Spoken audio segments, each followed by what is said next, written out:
మన నెత్తిని రుద్దలేరు. అందులో అస్థిర ప్రభుత్వాలు ఉన్నప్పుడు అందులో ఉన్నటువంటి ఎవడో ఒకరిని కెలికాడి చేతి చెప్పించి పని చేయించుకుంటాడు. చైనా సరిహద్దుల్లో మనం రోడ్ లేకుండా ఆపగలిగారు సుదీర్ఘకాలం పాటు. మన్మోహన్ సింగ్ ఉన్నప్పుడైతే కొన్ని ఇవి కూడా ఇచ్చేసారు వాళ్ళకి, మన ప్లేసులు కూడా. పాకిస్తాన్ వాళ్ళకి కూడా ఇస్తుంటేనే సైన్యం తంతానంది అనమాట. అక్కడ సిలిగురి కారిడార్ ఇచ్చేద్దాం అనుకున్నారు. అంత దరిద్రం జరిగిందనమాట. అంటే నిశ్శబ్దంగా నరుకుతారు వాళ్ళు.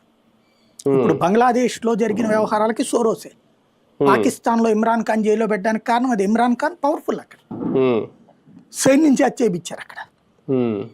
బంగ్లాదేశ్లో హసీనా పవర్ఫుల్, హసీనా బంధువే సైనికాధికారి, చివరికి ఆయన కొనేశారు. హసీనా ఇక్కడికి పారిపోయి వచ్చేలా చేశారు. వాడు చేసిన ఏకైక ఫేవరామని ప్రాణాలతో ఇక్కడికి పంపించారు. లేకపోతే ఇప్పుడు ఇమ్రాన్ ఖాన్ జైల్లో పెట్టినట్టు అక్కడ పెట్టేవాళ్ళు. అంత జాగ్రత్త కథలు నడుపుతుంది సోరోస్ అనేటటువంటి సంస్థ. ఆడు వ్యక్తి, వాళ్ళ కొడుకు, వాళ్ళు నడిపేది. రాహుల్ గాంధీ ఎక్కడికి పోతున్నా వాళ్ళ దగ్గరనే నడుపుతున్నాడు. వాళ్ళ సూచన అనుకుంటే, ఎందుకంటే ఈశాన్య రాష్ట్రాలని అస్థిరపరచాలి. భారతదేశంలో నిరంతరం ఏదో ఒక అల్లకల్లోలం ఉండే విధంగా దశాబ్దాలుగా నడుస్తూనే వచ్చింది స్వతంత్రం వచ్చినప్పటి నుంచి.